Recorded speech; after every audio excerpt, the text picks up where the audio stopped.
Record. Okay, welcome everyone. Today we're going to talk about the hand tools.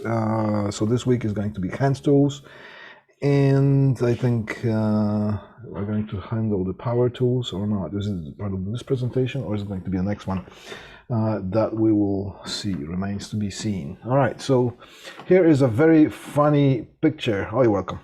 Very funny picture, okay? How funny is it? It is very funny, okay? There's two guys, and one of them, a long time ago, when people were sitting in the trees and chasing the butterflies for a living, this guy is hitting his thumb with the piece of wood. So that was like 6,000 years ago, and now 2021 there are similar two guys, and what's different now is that this guy is hitting his thumb with a metal tool. All right, so they're funny. Okay, got it. Okay. All right, so some things never change. Be careful with hand tools. And I'm going to come up with this opening statement here, or question. Now, hand tools, are they just as dangerous as power tools, or more dangerous, or less dangerous than the power tools? How is it that these two things compare? Okay, we got one for less. We got for less. Well, okay. Here's the thing.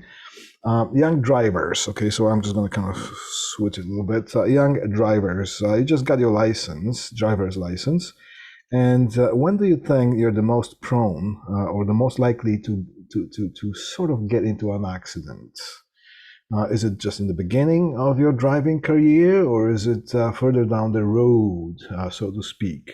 Okay, at any time. That's a good answer. Now, the probability, that's a really good answer.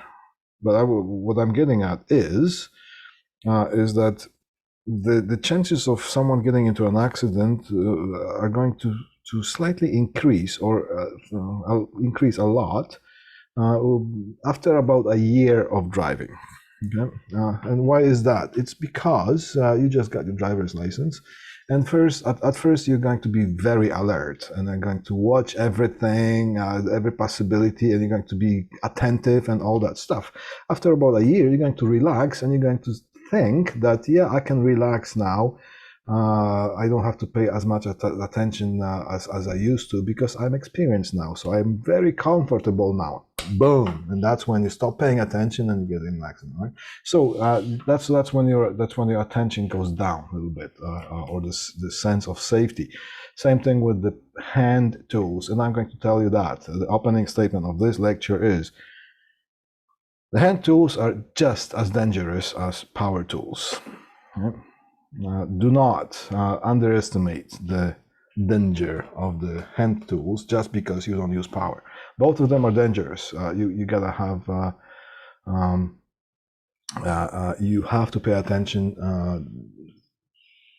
You have to be safety conscious, so you don't get hurt by power tools. Now, the power tools, quite often you're going to watch that, because you're going to see that power, you're going to feel that power, so it's going to make you watch out anyways, right? But with the power tool, with the hand tools, you might let your guard down a little bit, and that's when you get hurt. So when do we get hurt? When you let our guard down. All right. So we got when we get more comfortable. Yes, there we go. All right, and then maybe when you pick up bad habits. There you go. We are habitual creatures as humans. All right. So yeah, habits is a big keyword here. All right, cool. All right, complacement. There we go. All right, now let's just start with some pictures, pretty pictures here. All right, these are the wire cutters that we're going to use, or you're going to use, or we are going to use. Okay, wire cutting pliers, also known as side cutters. So that's what they look like. Okay, that's what this tool looks like. the anatomy of this tool is as such. All right, so here are the handles. All right, that's when you use your hand on that. You grab it with your hand and you use it. Nail clippers, yeah, okay. Here is the joint, and that's not what you're thinking. This is the joint that joins those two jaws, or those two parts that are joined together. And here's the jaws, and the jaws have a blade. There we go. Okay, pretty simple thing, right? What are they used for? They're used for cutting wires. Can we use them as a hammer to hammer nails with? No, we cannot. We should not use them as a hammer. And as we go along, you're going to get a little bit more insight of that. It's not just that don't use it because I said so. I'm going to give you the why. All right. Now, here are snips. All right. Snips are used for cutting sheet metal. And here's anatomy of the snips. Here are the grips, right here. Here are the handles. Here's the locking latch. You can, if you want to store it away, you can just lock it or latch it. Here's the pivot bolt that joins the whole thing together, those two parts, those two moving parts. Linkage screws, blades. All right, that's again, and here's the reference. When you download you're going to be able to just click and find out more. So wire cutting pliers are used for cutting wires, and the snips are used for cutting sheet metal. Can we use the snips to cut wires? We should not use the snips for cutting wires. First of all, you're not going to make a good cut. You might actually damage the wire, or any kind of a tool, if you don't use properly, you can actually hurt yourself or other people around you. All right? This is just a general statement. All right?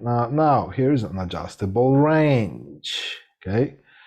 Anatomy of adjustable wrench. Here's the worm screw that you just use your thumb on to open and close the jaws. If you want to, just to adjust to the size of the bolt you're going to use them on. And there's a handle, of course.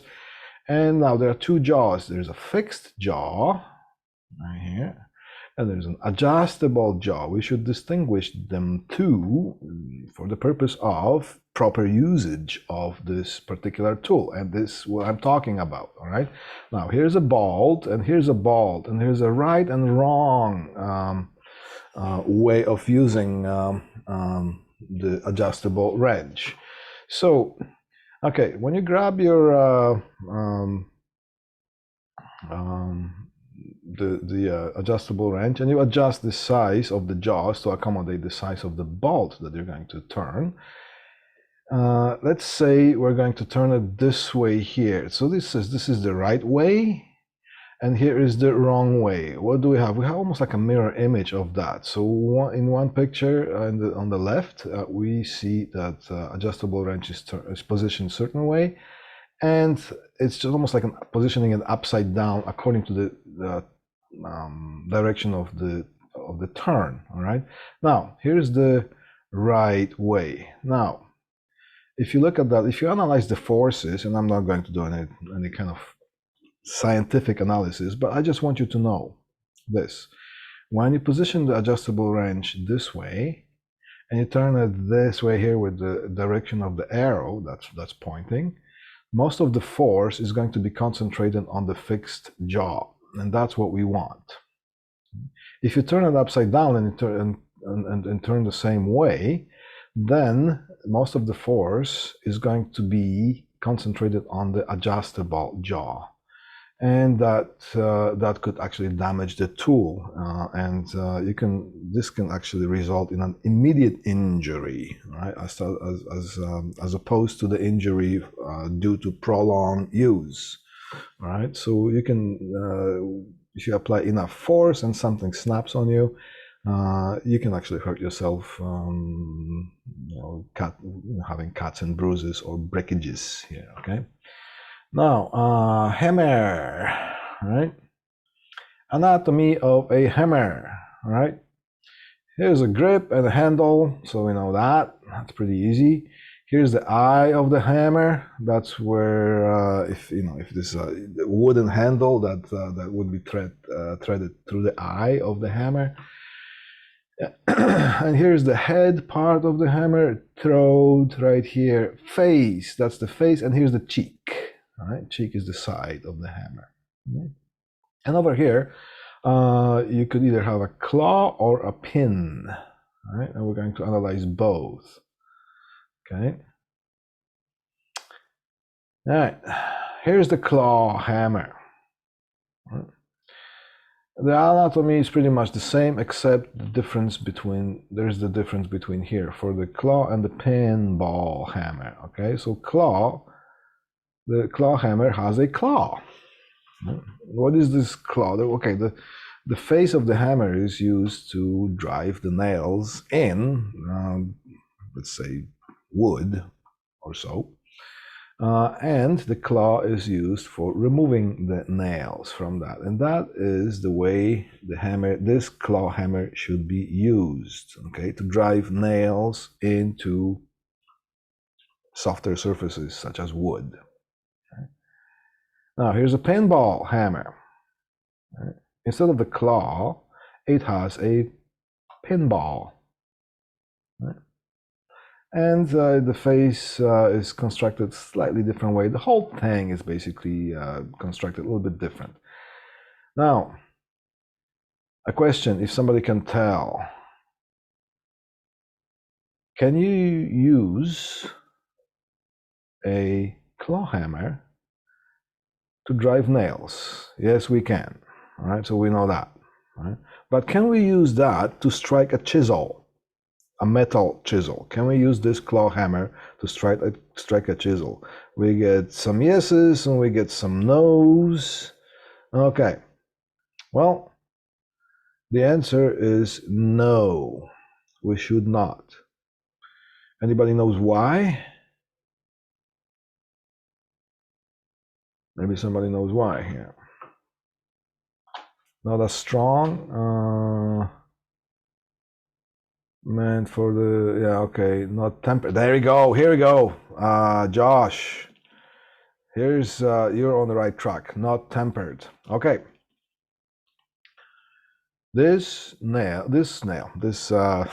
hammer is made of certain, the steel that is used to construct, and the way this thing is shaped and treated as a piece of metal is not meant to strike another metal. The way it is tempered or treated, or not tempered, yeah, basically the way the metal is constructed, the structure, the physical or the chemical structure of this metal that is used for a claw hammer is not meant to use to strike another piece of metal.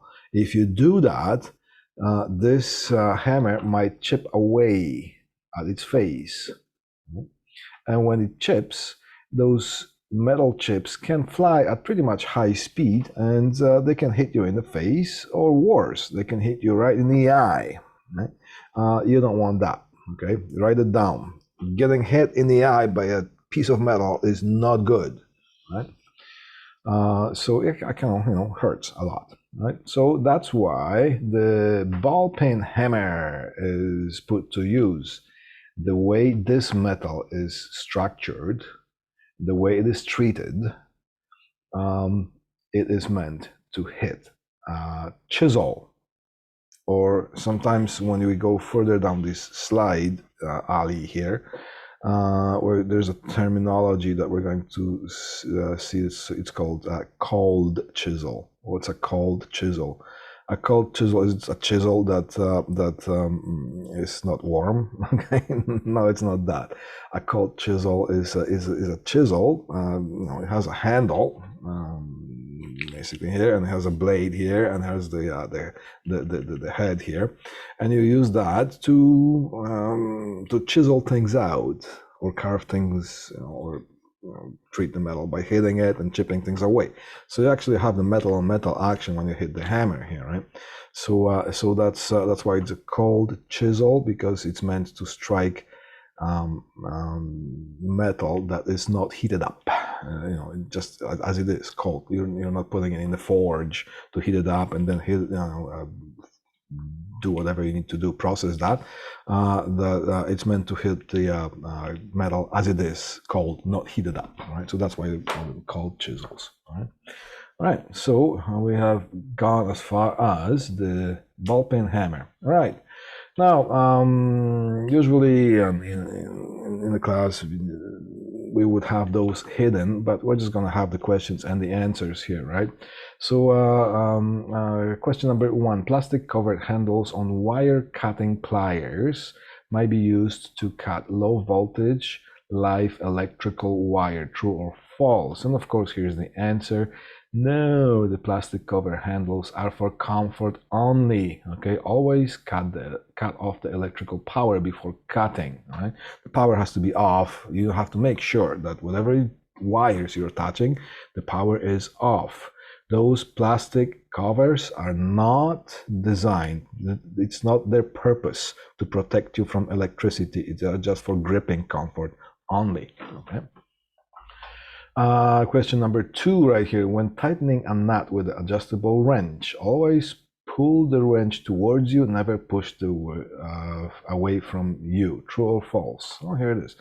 Pulling gives a better leverage and balance. Most importantly, the force of the pulling should be on the fixed jaw. And that's the previous picture that we had here. There we go. So pull it towards you if you can, because sometimes you're going to find yourselves in some awkward positions, and things have to be done as they have to be done. But if you can help it, make sure that you pull it towards you, right? And it should be done that the main force is going to be concentrated on the fixed jaw as opposed to the adjustable jaw. Okay. There you go. Now here, another question. Question 3 and 4. Claw hammers must be used to strike wood chisels. True or false? False. All right. Claw hammers are for driving and removing nails only. Not these nails that you have on your hands, but the nails that you use to drive in the wood. There you go. Right. That's it. Okay, and now we know why. Because if you try to strike the chisel with the claw hammer, the way it is made, that metal part of the hammer is not constructed physically or chemically to handle metal on metal contact. Okay, things can chip away, and the chips can fly, and they can fly into your eye. All right, I'm a poet now. All right. Okay, so now another one here. Screwdrivers may be used for the purposes other than driving or removing screws, such as prying open can lids. True or false? And here is the answer that's already revealed. False. Screwdrivers must be used only to tighten or remove screws and for no other purpose. In your career, you're going to participate in some first aid courses and whatnot, and quite often you're going to have health professionals giving you those courses. And you're going to always hear some stories because just to make things interesting. So here's one story, a very, very short story that that I heard from one of the nurses that was presenting the first aid course some time ago that I participated in. Right? She used to work in a hospital that is like kind of way out of town, like the tourist area, the cottage area thing. So in the summer, lots of tourists go by, and when they get injured, they get to the emergency department, they emerge there, right? And she said that one of the most common injuries were from the tourists or campers that were trying to be creative on how to open the cans, right? the tin cans with the food, right? So they were using tools that mostly knives, trying to be the cool dude. Look at what I can do here. I can do this thing with my knife, right? Here's my Bowie knife. I'm gonna open the can. I can, right? So that was the most common injury that they would receive. Right? So you can probably hear this thing a lot from me. Are you going to see somebody using something that is not in the proper way, and you're going to see them not getting hurt? Yeah, I can, but for them, quite often you're going to increase your chances of getting hurt if you use the tools for not their intended use. And you're going to hear that from me a lot. Nothing happens until something happens, and I'm going to use it in various situations. In this case here, nothing happens. But when it actually happens, it actually does. All right. Enough said about that. All right. Okay. Let's see what's around the corner with the next slide here. Question number 5. SNIPS are permissible for cutting wire. True or false? No. All right. Wire cutters are correct. SNIPS are for cutting sheet metal. That's it. That's what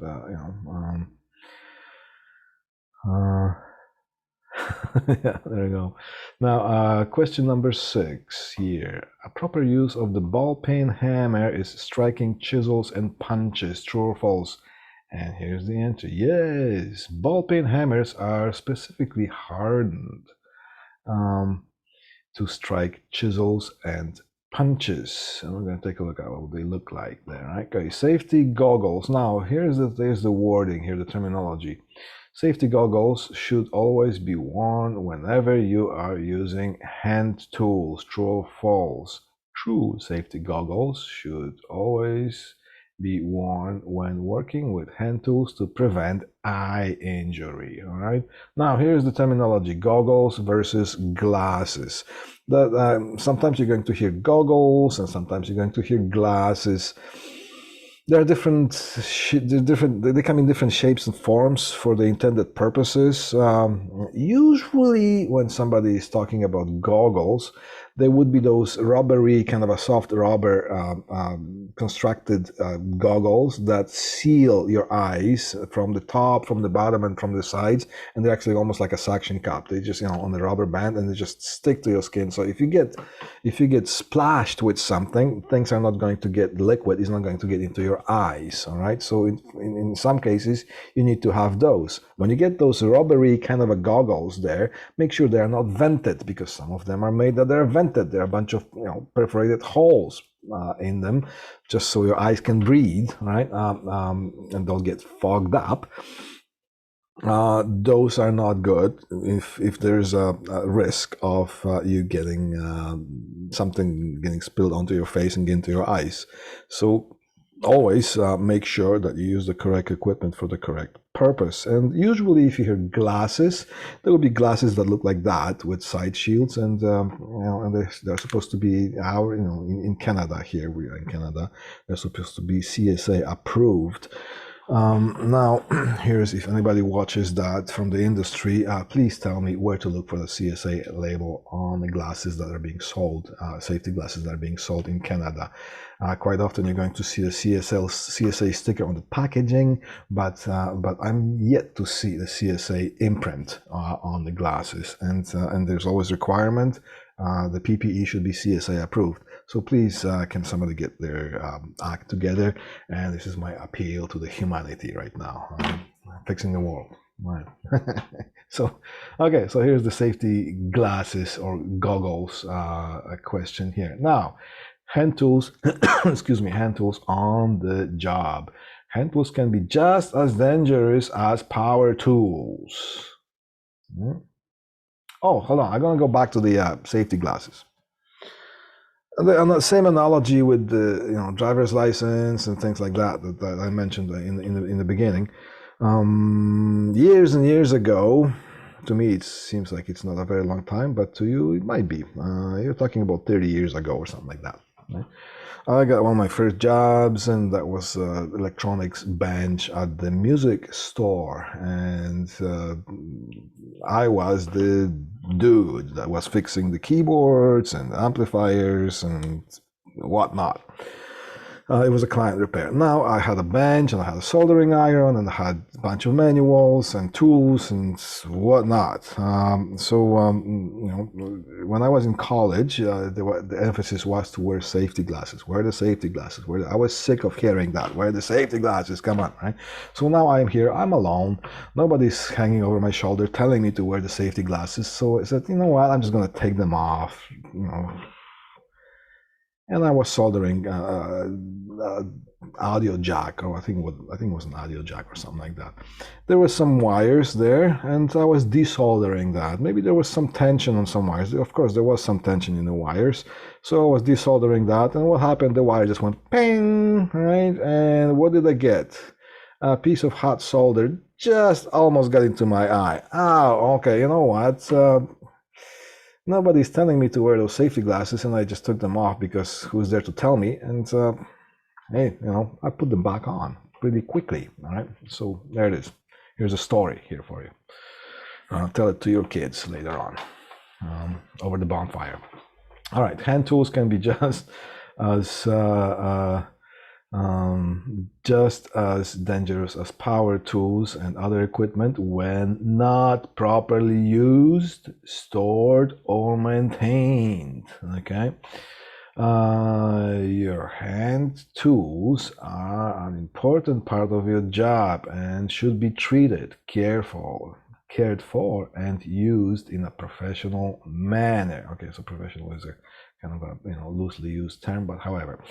Okay, nevertheless, okay, right, the other, just as a side note, when you if you're going to be using tools while you're working to earn your living, which means you're going to use them a lot on a regular basis, do not get those cheapy ones. Get some good brand and get the ones that fit your hands, that are ergonomically correct for you. And we're going to go over some of the criteria later on. Trust me, if you're using a tool for a long time, whether you spend $14 on that tool or maybe we spend $75 on that tool, the price you pay later, you pay the price now and then avoid some injury due to the prolonged use of something. Or pay now and avoid the injury later, or don't pay now and pay later with having things done to your hands, tendonitis, arthritis, and whatnot. Okay, so here's the thing. Now, here's some gross pictures, but they exist. It's true. Things like that do really happen. Okay. Yeah, there's some visual effects, almost like the Criminal Minds, that series or something. I can't watch that because there's some gross pictures there, but I have to give you some gross pictures here. All right, so there you go. All right, hand tools on the job. It is estimated that about 8%, I'm not sure where they got that, but okay, let's go with that. It is estimated that about 8% of industrial accidents involve the unsafe use of hand tools, both manual and power. Right? These accidents result from using the wrong tool for the job or using the right tool incorrectly. Okay? Failing to wear personal protective equipment or failing to follow approved safety guidelines. Sadly to say is that pretty much almost all the safety guidelines, they have a reason somewhere because somebody before got hurt in a certain way, and then some of the rules had to be established. So treat them, those safety rules, they're there for a reason. Treat them seriously. All right. Now, here is a picture of using a tool incorrectly. Yeah, you could use an X-Acto knife to cut. Well, it looks like a piece of coaxial cable or a plastic piping or something like that. Look what happens. Look for the look what's in the background when you're using a camera and shooting when you should get a good photo shot. You always pay attention to what's in the background so it doesn't ruin the shot. Okay, if you're a sportsman, woman, let's for example in participate in something that's called archery. Okay, Olympic archery, for example. Then you're going to have to get a lot of schooling as far as you know, when you have your target and when you shoot the arrow, you gotta watch what's behind that target. Okay, so here's the thing, here's the knife. What's in the background of that? What's in the pathway of that knife? If something lets go too quickly, you know, okay, what's there to stop that blade? Well, it's your finger. Okay, so you don't want always be conscious of things. All right, also it's when you're let's say carving something in wood, like say this is let's say this is a piece of wood and this is a knife. So if you want to carve something, you're going to carve it away from you, away from you, away from you. Don't carve it towards you, because if you carve it towards you, you can just do this. All right. There you go. Here's a demo. All right. Okay.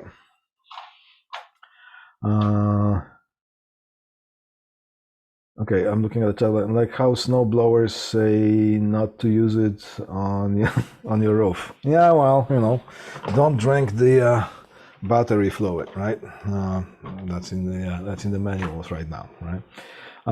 So some things, yeah, but there's a reason why some of those things are being said. Okay, let's go back here. Then there's another picture.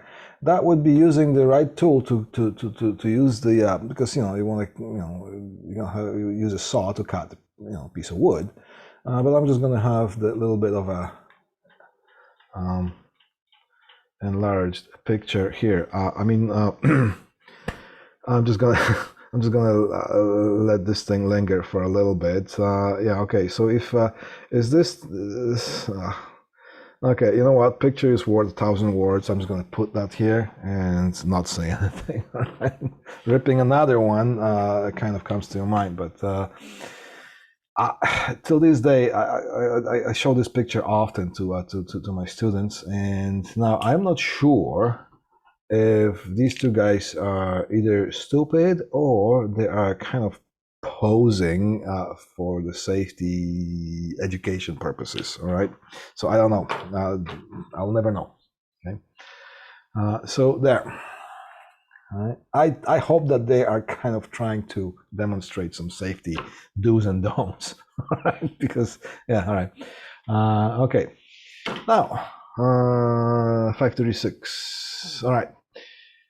Hand tool safety rules. I'm just going to zoom in a little bit here, and we're going to read some of those points. And as we do, we are going to maybe expand on some. We're going to stop and go, maybe. All right. Never use any tool, hand or power, unless you are trained to do so. Yeah, I'm going to stop here. Sometime years ago, I wanted to cut a tree in my backyard, and I decided to borrow a chainsaw from one of my friends. It's like, yeah, here's this, here's how you put the fuel, here's a trigger, blah, blah, blah. Go ahead, just bring it back when you're done. Cool, no problem. So just before I used that, I said to myself, why don't you just go and kind of do a little bit of a research as far as safety using the chainsaws. So I went on the computer and typed, Google, YouTube, whatnot, and there are a bunch of educational video clips or articles on how to use the chainsaw safely, do's and don'ts. So I watched that for about 20 minutes, and then you know what? I never opened the case. I said, you know what? No, I don't think I'm experienced enough yet. I am not trained to do that. It is better that I don't. So it's a good thing that I watched it, and I decided not to use it. Okay, probably saved myself my head. All right. Okay, so inspect the tools before each use and replace or repair if worn or damaged. All right. Enough said. If there is a tool that is damaged, it can damage you. Right? Like for example, can you, what's more dangerous, a dull knife or a sharp knife when you're using it as a tool? Okay. The answer to that question is you can actually hurt. Yeah, Ethan, thank you. Dull knife, because if the knife is sharp and if you're using it correctly for the right purpose, for the right job, it is going to respond properly by cutting whatever you're cutting. If the knife is dull and doesn't want to cut, you're going to try to invent different techniques so you can accommodate or compensate for the dullness of the knife, for the tool not being proper. So when you're going to invent all kinds of other ways, which means you're going to use it incorrectly, and that's how you get hurt. You can still get hurt with a dull knife. So inspect the tools before each use and replace or repair if worn or damaged. Clean the tools after every use. Well, leave it up to your discretion. You're not going to every time you're going to use a screwdriver, you're going to have a screwdriver cleaning kit pulling out. But you should keep your tools nice and clean, because if they're not, if the tool is not clean, the dirt on them can hide some parts that are damaged, right? Or they can compromise the integrity of the tool, and just like having a dull knife instead of a sharp one. Keep cutting edges sharp. Well, we just said that, right? Never test a cutting edge with your fingers, right? Use somebody else's fingers. No, just kidding. Test on scrap material instead. Not going to expand on that. Carry tools correctly. Never put sharp or pointed tools in your pockets. Okay, you know what? I'm going to say it one more time. Carry your tools correctly. Never put sharp or pointed tools in your pockets. All right. Never put sharp or pointed tools in your pockets. I just said it 3 times. I don't think I've said it enough. Please read it 100 times and get this thing into your bloodstream. Make it a part of your DNA. All right. In your pockets, you're going to sit down, stand up. You're going to forget that you have that tool in your pocket, and I'm going to leave it at that. All right. So there you go. Lightly oil metal tools and store them clean. Okay, wait a second. Lightly oil metal tools and store them in clean and dry place to prevent rust. Rust is just like dirt, or a little bit more than a dirt. Okay, rust or oxidization of the metal objects is going to compromise their structure, which is going to make the tools less proper than it is. Right? And if it's an improper tool, then there you go, you get injured. Right? Yeah, very dangerous, very bad. Okay, so wear personal protective PPE equipment such as safety goggles or glasses, face shields, gloves, etc. as required. Right? Sadly, again, there is a reason why this the PPE was established, because some people got injured doing their jobs. Right? Somewhere down the history, someone got injured, and the rule was invented to prevent that. Do not use a tool if the handle has splinters, burrs, cracks, splits, or if the hand of the tool is, or the head of the tool is loose. Okay? Basically, don't use tools that are physically compromised. If you do, you're increasing your chances. You can actually increase your chances of getting hurt. Right? Do not use impact tools such as hammers, chisels, punches, or steel stakes that have mushroomed heads. Right? And here is a mushroomed head. Where is it? Come on. There you go. That's what a mushroomed head. Here's a punch or a chisel, and it was hit too many times that its head got actually mushroomed. Its physical structure is compromised. What can happen here? You keep hitting that thing, and some of the pieces of that can fly out, and they can hit you in the eye. All right, so don't do that. This tool has seen better days, should be replaced. Additional safety rules. Do not carry tools in your hand when you are climbing, like for example, a ladder. Right? Carry tools in the tool belts or hoist the tools to the work area using a hand line. So basically you get a bucket with the tools that's on the rope. You climb the area, whatever you have to climb using a ladder or whatever you have to climb, and then pull up your tools in the bucket. All right. It just says use the tool belt. Tool belts are okay. However, from the experience, I can tell you that tool belt can weigh a lot. So if you're working on the construction site, wearing a tool belt with a bunch of tools in that tool belt, it is going to pull you down. The gravity is going to work on you. All right. And if you have to do like 10,000 kilometers every day on the construction site, you're going to find a way to just carry the tools on your tool belt, just the ones that you need for that moment. So that's why people have carts and other devices to help you carry the tools. Now also climbing the ladder or other climbing devices while you're wearing your tool belt, there's a danger of some of the tools getting hooked onto some other surfaces, and you can get injured very, very badly when that happens. Just a little tiny example. Sometimes in your tool belt or tool pouch, you're going to see that little kind of an inverted T-shaped metal, like almost like a little tiny coat hanger. And what that does is, here it's going to look like this. Here, it's just like that, like this. All right, and it's on a little tiny chain, and it's going to be fastened to your tool belt somewhere, right? And it's going to come from your side. That's where you put the electrical tape. You just hook it on, and you just you can have that thing in there. All right.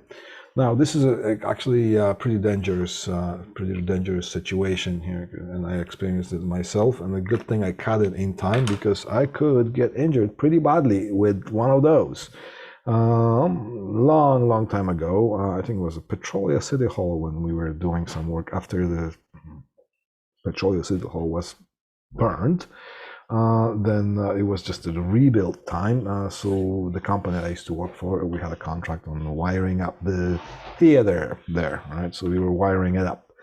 And there was something that's called a catwalk above the stage, above the public. And the catwalk had some, it was like a caged material. So I squatted to pick something up, and that thing just went in between, in that floor of the catwalk.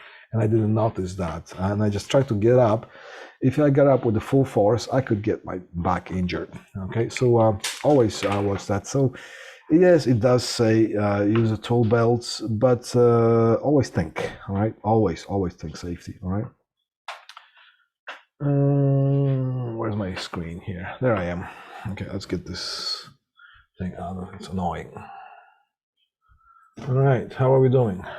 Yeah, we're still good. We can keep going.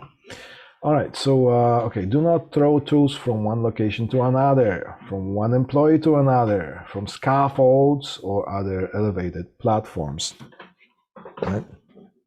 Don't throw tools. That's all I'm going to say. Keep going. All right, we have a lot of reading today here. Yeah, maybe stuff will fall out. Yeah, things can fall out from your tool belt as well. All right. I know sometimes you might think you're cool by having all that cool tool belt or something like that. Yeah, those are heavy. Okay. So as you work, as you keep working, you're going to find yourself searching for maybe safety boots that are lighter. So carbon fiber now instead of the steel toes, as long as it's properly made and has the proper tags, then yeah, carbon fiber is much lighter. And if you're using your boots on a construction site, when you make hundreds and thousands of miles up and down the stairs, because a lot of the times, construction sites, the elevators are not working, you're going to find yourself that you're going to try to make yourself a little bit more comfortable or less injured. Okay. So okay, let's just say here, what's this thing here? Okay, screwdrivers and hammers. All right. Screwdrivers always match the size and type of the screwdriver blade to fit the head of the screw. Okay. Do not hold the workpiece against your body while using a screwdriver. That's basically what I showed you. Well, if you have something that you're going to, actually I showed some of the guys here during the lab. Let's say, remember we were doing the duplex receptacles, and I told you when you are tightening the screw terminals, do not use it and hold it pointed towards your hand, because if you slip, you're going to get it in your hand, that screwdriver. It's going to land in your hand. Okay, so put it against some hard surface and hold it, and just think, predict what might happen if something goes wrong. So if you slip, you're going to drive the screwdriver into the surface of the desk, not into your hand. All right, so that's what this thing meant. Also, you know, if you do something like this, trying to do something and then something slips, and guess where you're going to get it. You know? So that's, you know, just kind of raising some consciousness here. Do not hold it. Okay. Do not force a screwdriver by using a hammer or pliers on it. Most of the times that's because things can break away and fly out and can hit you, and that's not good. Do not use a screwdriver as a punch, chisel, pry bar, or a nail puller. Why? We talked about that. Just as a reminder, it is not made to handle that kind of a stress. Things can break away, and you can drive the broken parts into your hands, or things can fly out, chip out, and hit you in the eye. Right? Just don't think that if just because you're wearing safety glasses, you are safe 100%. All right, safety glasses are mandatory, and they are decreasing the chances of you getting injured. They are not 100% guarantee that you're not going to get injured. It's impossible. Do not strike nails or other objects with the cheek of a hammer, where the cheek is the side of the hammer. Do not, well, I said a few times, you know, things can fly out. Chip away and fly out. Do not strike a hardened steel surface such as a cold chisel. We talked about what cold chisel is, with a claw hammer. Okay, we talked about that. A ball-peen hammer should be used, right? And then it was do not strike one hammer against another. Just like that. People are just sometimes having fun and trying to do that, or try to compose different ways of doing things. Things can fly out, they can chip out, they can fly out, and when they do, they fly with a high speed, right? All right, let's just keep going with this here. 5:52, we got a few minutes. Maybe that's the last slide. Do not use pliers as a wrench or a hammer. Okay, should I say that? Things fly out, chip away. Right? There we go. Then do not attempt to force pliers by using a hammer on them. Sometimes you're going to have a thick wire to cut, and the force of your hand is not enough with the tool that you're using. So you're going to get this thing, and they're going to start hitting the pliers with the hammer in order to cut the wire. Well, don't do that. Okay. And I said it a few times, enough times, why, right? Do not slip a pipe over the handles of pliers to increase the leverage. Right? The tool is made to sustain its integrity over certain force that you apply to it. If you are modifying a tool by putting some pipes over the handles, so you're getting more leverage, just like that, what can happen? It might be too much for that tool to handle, too much pressure for that tool to handle, and things can break away, right? And hit you in the eye, right? Which is not a happy situation. Right? Change your tool, use a different tool.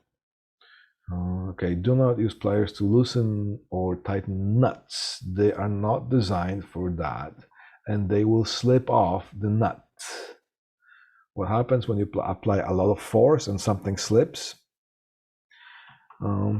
Your hands are going to get injured for the most part, right?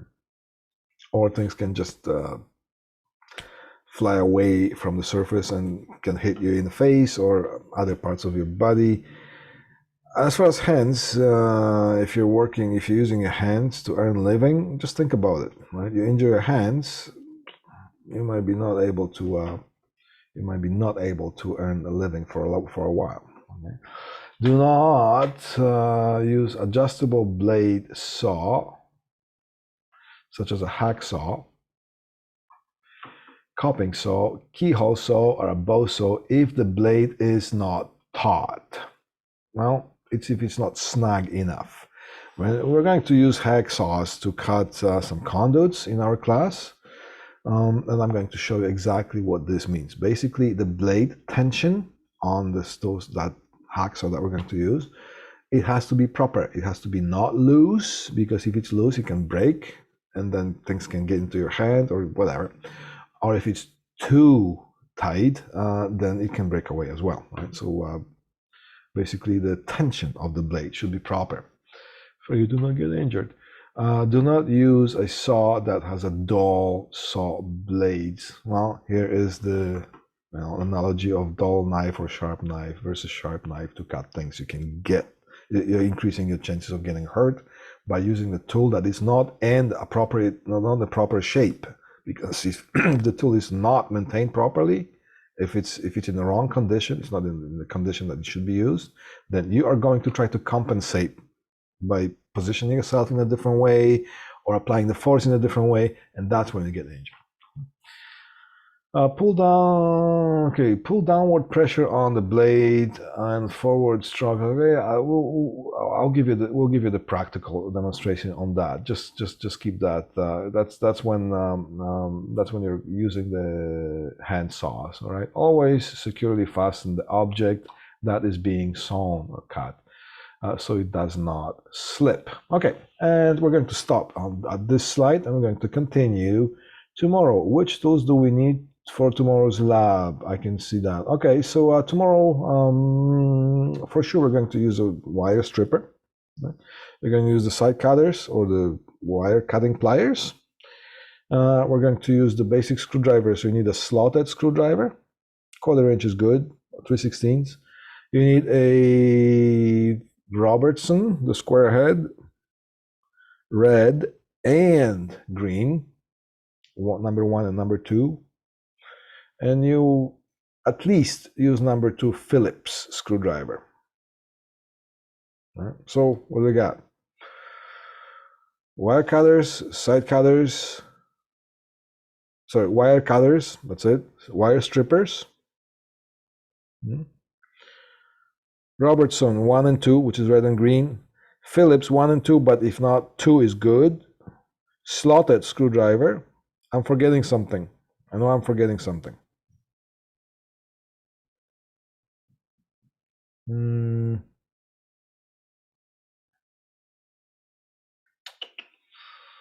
gonna remember. Okay, so wire cutters, screwdrivers, strippers, side cutter. I know I'm forgetting something.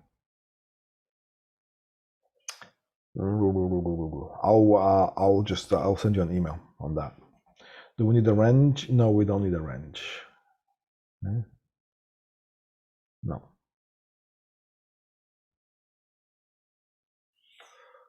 I'm gonna cut the wire. I'm gonna strip it. I'm gonna cut the insulation off, cut the jacketing, strip the jacketing. Use a screwdriver to do this. Use a screwdriver to do that. I think, yeah, I mentioned pretty much everything that we need.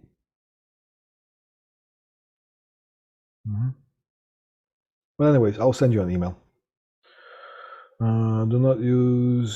Do these tools not come in our kits? Yes, if you just bring your kit, then you're good. Right? So I gotta go for the next class. Okay, Great, guys. Yeah, 1 minute to go, and that's it for today. And we're going to see you tomorrow, and I'm going to see you in the lecture, and some of you are going to see tomorrow in the lab as well. Thank you for paying attention and staying till the end, and I will see you when I see you. Thank you. Goodbye.